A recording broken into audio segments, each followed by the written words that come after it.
everyone, once again welcome to our digital library. I am Dr. खुशी Sahu and जो कि हम पैथोलॉजी के टॉपिक्स डिस्कस कर रहे थे उस पे आज हम इन्फ्लुएंजा टॉपिक डिस्कस करेंगे। इसके पहले मैं टाइफाइड, डेंगू, मलेरिया, चिकनगुनिया और वेरियस टॉपिक्स जो है वो ऑलरेडी आपके साथ डिस्कस कर चुकी हूँ। उसमें कोई किसी भी प्रकार का डाउट हो तो आप मुझसे कमेंट करके पूछ सकते हैं।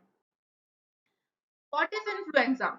इन्फ्लुएंजा जो नॉर्मल फ्लू जो सभी लगभग हम सभी को हुआ है, सर्दी जुकाम जिसको हम फ्लू बोलते हैं उसी को हम इन्फ्लुएंजा बोलते हैं। तो influenza commonly called the flu is an illness caused by RNA viruses of the family orthomyxoviridae. बहुत इंपॉर्टेंट होता है कि हर डिसीज में हम उसकी वायरस और उसकी फैमिली के बारे में याद रखें। जैसे कि डेंगू में हमने देखे थे फ्लैवी वायरस था, चिकनगुनिया में हमने देखे थे आर्बो वायरस था। इसी तरीके से यहाँ पर इन्फ्लुएंजा में आरएनए वायरस होता है जिसकी फैमिली होती है orthomyxoviridae. The influenza virus that infect the respiratory tract of many animals, birds and humans. What is orthomyxoviridae? The orthomyxoviridae are a family of RNA virus that include 5 genera. यानी orthomyxoviridae family के अंदर 5 genus आती हैं, like influenza virus A, influenza virus B, influenza virus C, isa virus and thogotovirus A. 6 has recently been described. The first 3 genera contain virus that cause influenza in vertebrates including birds.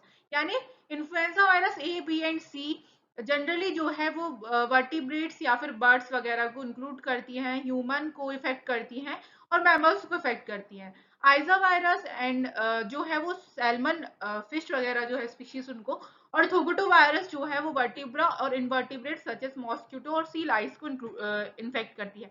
हमारे लिए फिलहाल influenza virus A, B और सी के बारे में जानना important है। Generally influenza virus जो है वो टाइप 3 में डिवाइड किए गए हैं। Influenza virus A, B and C जो तीनों ही ऑर्थोमिक्सोवेरिडी को ही फैमिली को ही बिलोंग करते हैं। What is influenza A? Influenza is type A virus are divided into type based on different in two viral surfaces protein called the hemagglutinin H and the neuraminidase N. यानी इसकी surface पे दो protein होते हैं H and N, जिसकी वजह से इसको डिवाइड किया गया है। Influenza type A virus undergo 2 kinds of changes. इसमें 2 काइंड के चेंजेस देखने को मिलते हैं आपको, antigenic drift and antigenic shift. Influenza A H1N1 यानी एक H एक N, दो प्रोटीन मिलेंगे यहाँ पर। H1N1 virus is a sub type of influenza A virus and was the most common cause of human influenza flu in 2009। 2009 में जो एक एपिडेमिक के रूप में फ्लू हुआ था लोगों को, उसका मेन कॉज जो था वो था H1N1 virus. Some strain of H1N1 are endemic in humans and cause a small fraction of all influenza-like illness and a small fraction of all seasonal influenza. यानी H1N1 वायरस जो है उसकी वजह से बहुत सी ह्यूमन पॉपुलेशन इफेक्ट हुई थी और स्मॉल अमाउंट में इलनेस या सीजनल फ्लू यहाँ पर देखने को मिला था। H1N1 pronounced he knee by health care professional, यानी जो भी हेल्थ वर्कर थे उनके द्वारा ही नी से इसको प्रोनाउंस किया जाता था। Strain cost a few percent of all human flu infection in 2004 and 2005। Again 2004-2005 में फिर H1N1 वायरस की वजह से यहाँ पर ह्यूमन पॉपुलेशन जो है वो इन्फेक्टेड हुई थी। Other strain of H1N1 are endemic in pigs and birds, यानी H1N1 की अदर स्ट्रेन्स ने पिग्स में, जो कि स्वाइन फ्लू आपने बहुत ज्यादा अमाउंट में सुना होगा, और एवियन इन्फ्लुएंजा जो कि बर्ड्स यानी मुर्गी वगैरह को हो रहा था, ये भी H1N1 टाइप वायरस की स्ट्रेन्स की वजह से यहाँ पर फैला था। In June 2009, the World Health Organization declared the new strain of swine origin H1N1 as the pandemic. यानी H1N1 की एक न्यू स्ट्रेन मिली जिसको स्वाइन फ्लू के नाम से जाना गया, उसको 2009 में वर्ल्ड हेल्थ ऑर्गेनाइजेशन के द्वारा पैंडेमिक यानी महामारी के रूप में घोषित कर दिया गया। और the strain is often called swine flu. बहुत अच्छे से आपको याद होगा कि मीडिया में स्वाइन फ्लू जिस तरीके से कोरोना वायरस के बारे में खबर फैली थी, इसी तरीके से स्वाइन फ्लू बहुत ही ज्यादा अमाउंट में फैल रहा था, जो कि पिग्स की वजह से यहाँ पर ह्यूमन पॉपुलेशन को इन्फेक्ट कर रहा था। The novel virus spread world wide and has caused about 70,000 death by the start of 2010।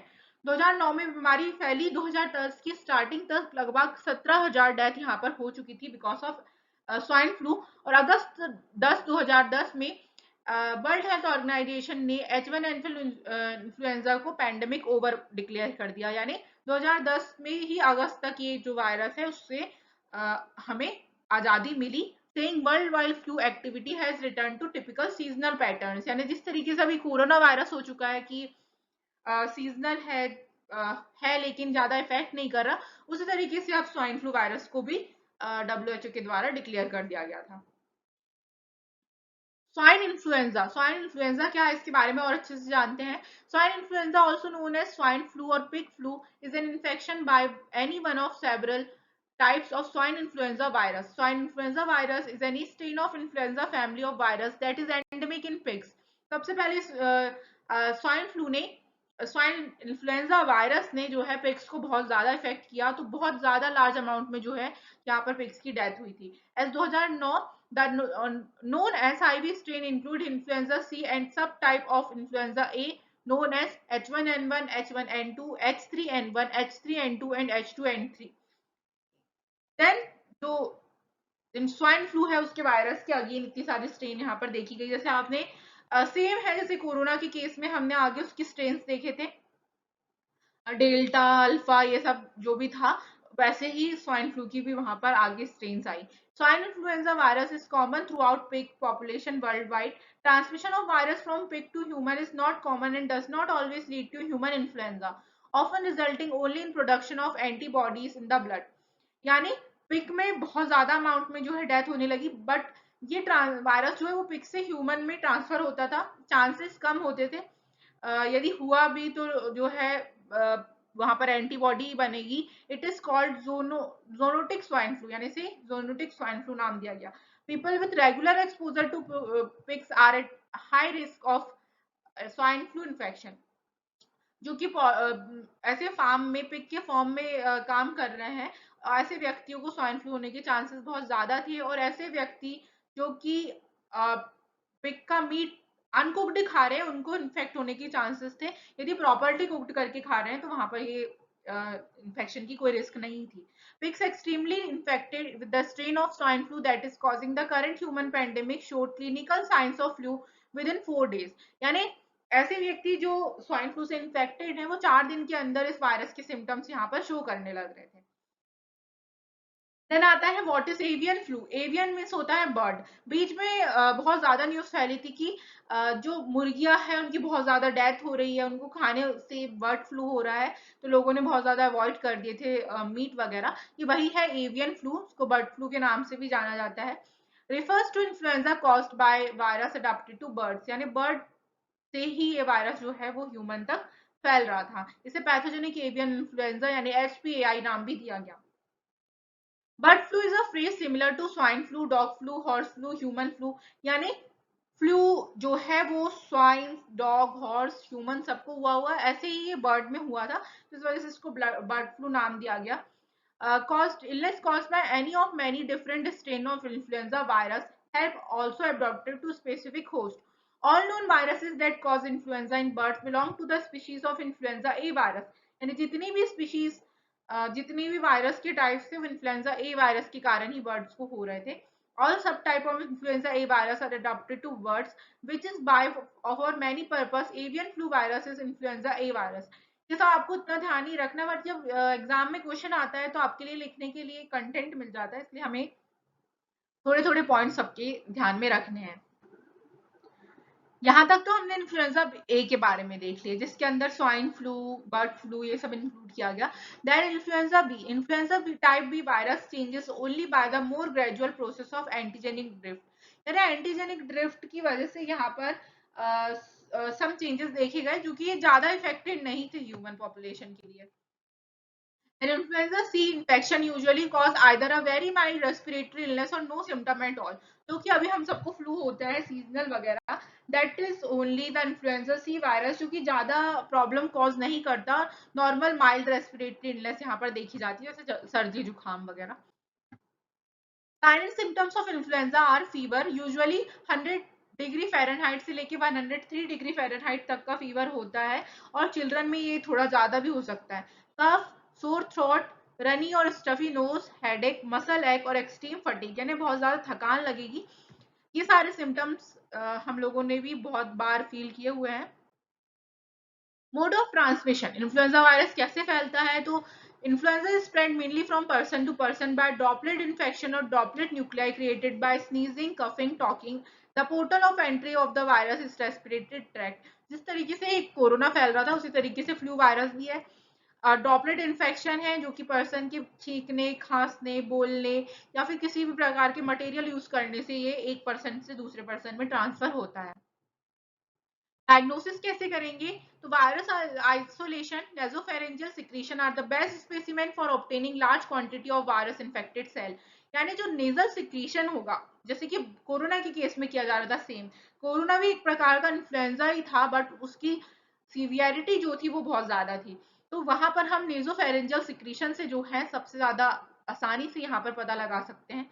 Paired sera A and sero-diagnosis of influenza A or B can be made by the examination of two serum specimen from the patient।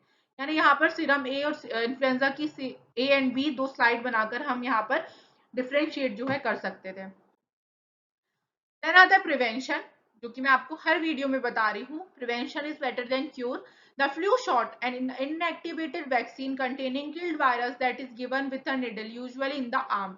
यानी flu shot, इसकी एक vaccine create की गई जो कि generally हमें flu से बचाने के लिए लेनी चाहिए। The nasal spray flu vaccine, a vaccine made with live weakened flu viruses that is given as nasal spray। एक नेजल स्प्रे वैक्सीन बनाई गई जिसको इंजेक्शन के थ्रू नहीं लिया जाता था, इसको सिर्फ सूंघकर यानी नेजल वैक्सीन सूंघकर इसको लिया जाता था। LAIV, इसको लाइव एट्यूनेटेड इन्फ्लुएंजा वैक्सीन भी बोला जाता है।